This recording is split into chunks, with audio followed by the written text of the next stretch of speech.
मध्य प्रदेश में विधानसभा चुनाव की तैयारियां काफ़ी तेज़ी से चल रही है। बीजेपी कांग्रेस दोनों ही अपनी तैयारियों में जुट चुकी है, लेकिन दोनों ही के लिए निर्दलीय प्रत्याशी सिरदर्द बन गए हैं।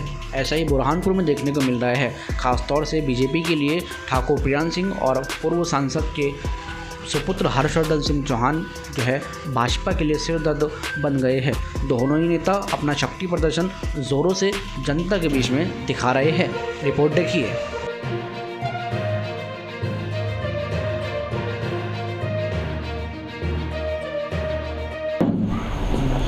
दानिश भाई कैसे हैं आप? बहुत बढ़िया।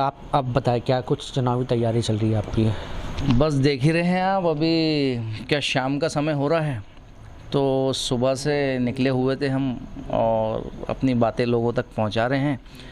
अब थोड़ा सा आधे एक घंटे के लिए आराम करने घर आए हैं, फिर रात्रि में फिर थोड़ा निकलेंगे और दूसरे ग्रामीण क्षेत्रों में। रात्रि में रात में आपका जो है प्रचार होता है जबकि दो उसमें शिफ्ट में करते हैं। जैसे अब मजदूर भी दो शिफ्टों में काम करते हैं, तो हम भी जनता के मजदूरी हैं। अच्छा।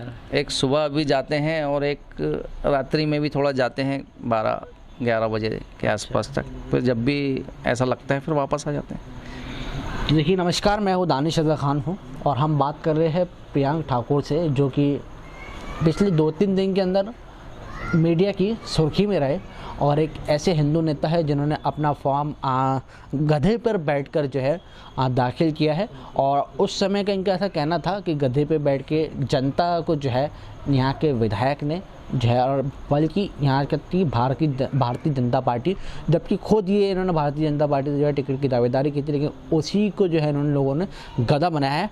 पहले उस पर 2 बात कर लेते हैं ठाकुर साहब। नहीं, एक कोई पार्टी की बात नहीं है दानिश भाई, थोड़ा सा क्लैरिफिकेशन चाहूँगा। चाहे कांग्रेस हो, भाजपा हो, विगत कई दशकों से हम देख रहे हैं शहर में यही लोग तो हैं। आपकी जनता स्वयं इस पे सोचे विचारे।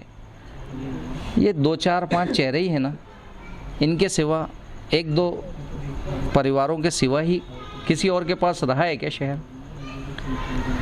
और उसके बाद भी ये लोग विकास करेंगे। अरे 50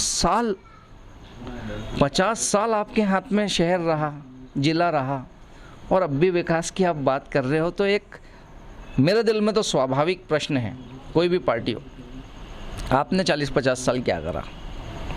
अच्छा, तो इन्हें गधा बनाया है। ये एक छोटी सी एक चीज़ आई थी। अच्छा। तो वो रखी आप लोगों के बीच में और आप लोगों ने इसको पूरा नेशनल इशू बना दिया।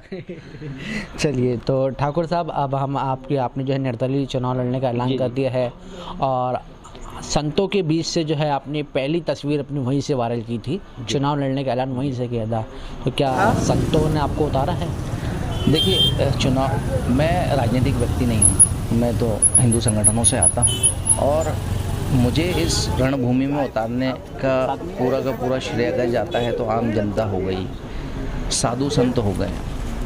सभी को जब ऐसा लगा कि कहीं ना कहीं हानि हो रही है, तो मुझे बोला, अब पार्टी ने टिकट नहीं दिया, तो फिर मैं सभी के पास गया, अब क्या करना चाहिए?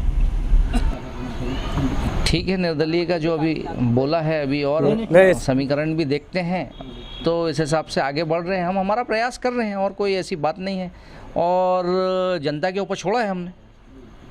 तो इन्हें वाकई में चुनाव लड़ने वाले हैं कि फॉर्म उठा लेंगे आप फिर? आप नहीं, देखिए, हम सुबह से लेकर रात तक फिर अब अपनी बात क्यों पहुंचा रहे हैं जनता तक? प्रचार तो एक वो शब्द है, मैं तो बोलूँगा अपनी जो सही बातें हैं।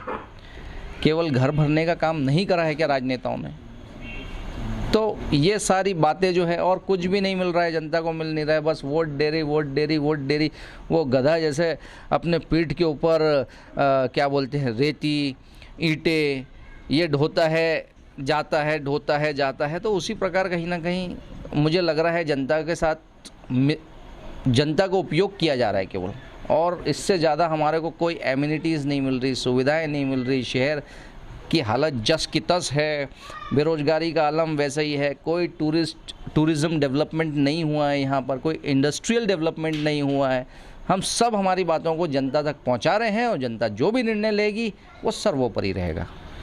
तो ठाकुर प्रियांक सिंह से हमने बात की है। आपने देखा है कि किस तरीके से अपनी बेबाकी की वजह से ये जाने जाते हैं और इनसे हमने बात की। आपने देखा तमाम बड़ी खबरों के लिए बने रहे BNC न्यूज़ के साथ और अपने कैमरा सहयोगी अनस के साथ मैं दानिश रज़ा खान, BNC मीडिया।